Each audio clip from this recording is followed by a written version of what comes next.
मुफ्ती तारिक मसूद के बयानात के लिए मुफ्ती साहब के ऑफिशियल चैनल मुफ्ती तारिक मसूद स्पीचेस को सब्सक्राइब करें। अच्छा, इसमें भी हमारे नबी का एहसान है। मेडिकल साइंस के हवाले से सैयदुल अंबिया सल्लल्लाहु अलैहि वसल्लम की जिंदगी को अगर कोई फॉलो करे, और मुसलमान आज तक करते आ रहे थे तो सेहतमंद थे। जब से नबी की तालीमात छोड़ी हैं और गोरों की खुराकें ली हैं, उस वक्त से मुसलमानों में मोटापा भी। देखो, हमारे नबी ने जौ की रोटी खाई है ज्यादा, गंदुम भी खा सकते हैं आप, हम गंदुम खा रहे हैं और डबल रोटी। ये इस्लामी कल्चर है या गोरों से आया है? अगर हम मुस्लिम खुराकों पे रहते जो मुसलमान पैगंबरों ने खाई हैं, आज हमारी सेहत अच्छी होती। चाय कॉफी पे हमें किसने लगा दिया? और फजाइल भी आ रहे हैं, जिगर के लिए बड़ी जबरदस्त कॉफी होगी जिगर के लिए। मैं लीवर को स्पेशलिस्ट नहीं हूं, लेकिन मेरे भाई है नशा। ये कोई आपकी बॉडी के लिए बना नहीं है। ये जिस दिन कॉफी नहीं मिलेगी तलाकें दोगे और कुछ भी नहीं होगा। कॉफी नहीं मिली थी तो गुस्सा इतना आया, तलाकें दे दी बेगम को। तो ये सब चीजें नेचुरल तो नींद है, नींद थकावट है, नींद लो, जो हमारे नबी की तालीमात है। वजअलना नौमकुम सुबाता, अल्लाह कहते हैं तुम्हारी थकावट दूर करने का जरिया मैंने कॉफी को चाय को नहीं बनाया। किसको बनाया है? गहरी नींद। सुबात गहरी नींद को कहते हैं, खाली नींद को नहीं कहते। खुराकें देख लो ना, खुदा की कसम हमारे नबी ने हमें रोजा सिखाया है। आज मेडिकल साइंस ने साबित कर दिया कि हफ्ते में 2 रोजे सेहत के लिए इंतहाई जरूरी हैं।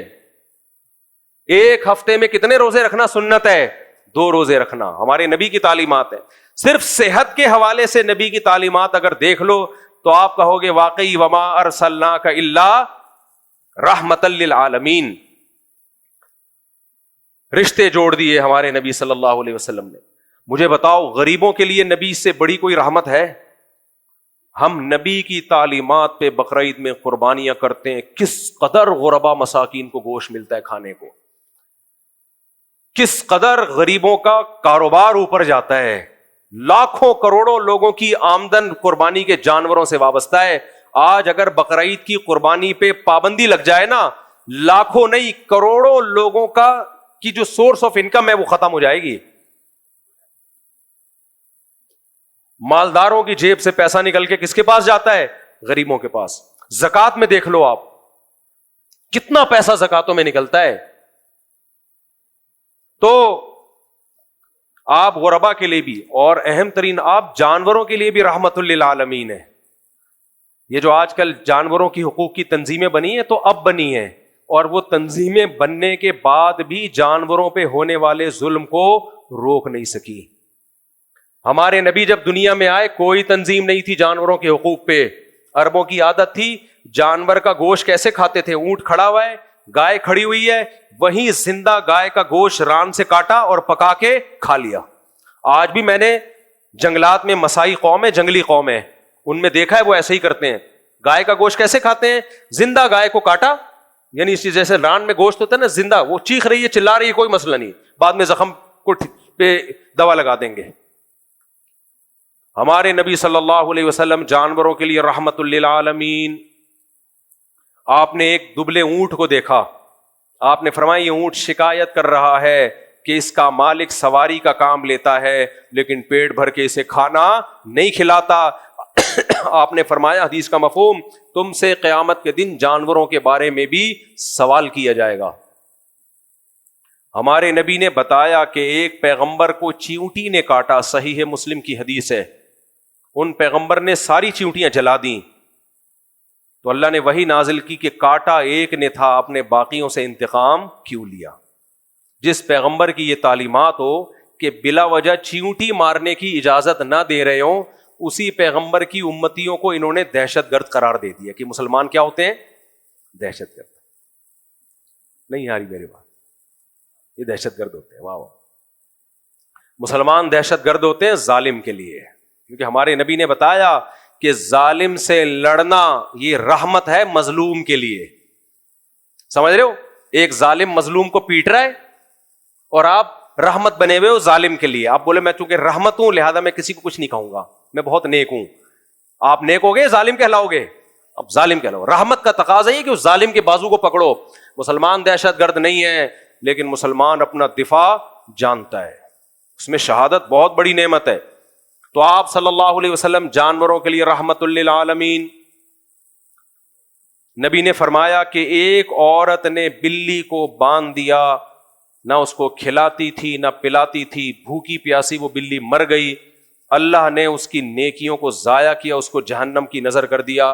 جب کوئی شخص یہ حدیث سنے گا تو کسی بلی کو بھوکا مرنے دے گا وہ؟ مجھے یاد ہے ہمارے گھر کی چھت پہ کچھ مزدور کام کر رہے تھے, کوئی بلی بھی سیڑھیوں سے چڑھ کے اوپر چلی گئی, مزدور اتر گئے, سیڑھیاں ہٹا دی, وہ بلی اوپر رہ گئی, ہمیں نہیں پتا چلا. 3 دن گزر گئے, تو اس کی 3 دن کے بعد ہم نے سنا کہ کہیں سے آواز آ رہی ہے میاؤں میاؤں کی نا. اب میرے بھائی اگر اللہ کا خوف نہ ہو تو آدمی کے آنے تو میرا کیا لینا دینا یار. میں نے بھی, گھر والوں نے بھی کہا ہمیں تحقیق کرنی چاہیے, کہاں ہے کوئی, کیوں آواز آ رہی ہے اتنی. میں نے سب جگہ تلاش کیا بھائی یہ, کیونکہ ہمیں ڈر ہے اللہ ہم سے قیامت کے دن پوچھے گا, ایسا تو نہیں کوئی تکلیف میں ہو. تو پھر ہوتے ہوتے پتا چلا چھت پہ بلی. میں نے فوراً انتظام کیا, فریج سے گوشت نکالا, چکن, اس کو ہم نے گرم کیا, ایک دم یخ ٹھنڈا نہ کھائے. بلی کو اٹھا کے لائے ہم, 3 دن سے بھوکی پیاسی. اس کو جب گوشت رکھا ہے نا تو ہو جو اس کی کیفیت تھی وہ دیکھنے والی تھی, ایسی دل خوش ہوا. اور وہی بلی والی حدیث یاد آئی, اور دل میں خیال گزرا کہ جب ایک بلی کو بھوکا مارنے پر اللہ جہنم میں ڈال سکتا ہے, تو شاید اللہ کی رحمت سے یہ توقع کی جا سکتی ہے کہ کسی جانور پہ ترس کھا کے اس کو بھوکا مرنے سے بچانے پر بھی اللہ اعمال میں کوئی بھاری نیکیاں رکھ سکتا ہے. تو ہمارے نبی جانوروں کے حق میں بھی رحمت ہوئے کہ نہیں ہوئے؟ آپ نے فرمایا جب جانور کو ذبح کرو تو اپنے چاقو کو تیز کر لیا کرو. اچھا یہ بھی ایک اسلام کی, بس یہ بات بتا کے بیان ختم کرتا ہوں. دیکھو اسلام نے جن جانوروں کو ذبح کرنے کا حکم دیا نا, اور جن کو حرام کر دیا, اس میں بڑی ایک بہت ساری حکمتوں میں ایک حکمت یہ بھی ہے کہ جن جانوروں کا گوشت حرام ہے اکثر وہ بہت ذہین ہوتے ہیں, جیسے بندر ہے, کتا ہے. جب آپ ان کو کاٹتے ہو نا تو دوسرے کو موت کا خیال آنے لگتا ہے. آپ ویڈیوز دیکھو چائنا کی, ایک کتے کو مار رہے ہیں, دوسرے کتے کی چیخیں سنا کرو جو ابھی مرا نہیں ہے, اس کو شعور ہوتا ہے کہ میرے ساتھ بھی ہونے والا ہے. وہ ایسے اندر سے آوازیں نکال رہا ہوتا ہے کہ انسان کو ترس آ جاتا ہے. لیکن آپ گائے ذبح کرو, ساتھ میں دوسری گائے دم ہلا رہی, اس کو پتہ ہی نہیں ہوگا, اس کو پتہ ہی نہیں ہوگا کہ میرے ساتھ کیا ہونے والا ہے. وہ انجوائے کر رہی ہے لائف کو, وہ کیا کر رہی ہے, دم ہلا رہی. یہ بھی رحمت ہے کہ وہ جانور کاٹنے کا حکم دیا جن کے پاس دماغ نہیں ہے, ذہانت نہیں ہے, کیونکہ ان کو احساس ہی نہیں ہوتا کہ کیا ہونے والا ہے ہمارے ساتھ. لیکن یہ جو جانور ہیں, بندر, کتے, بلیاں, ان کو احساس ہو جاتا ہے. تو جو ذبح ہو گیا وہ تو ہو گیا, جو نہیں ہوا وہ بھی جیتے جی ذبح ہو گیا.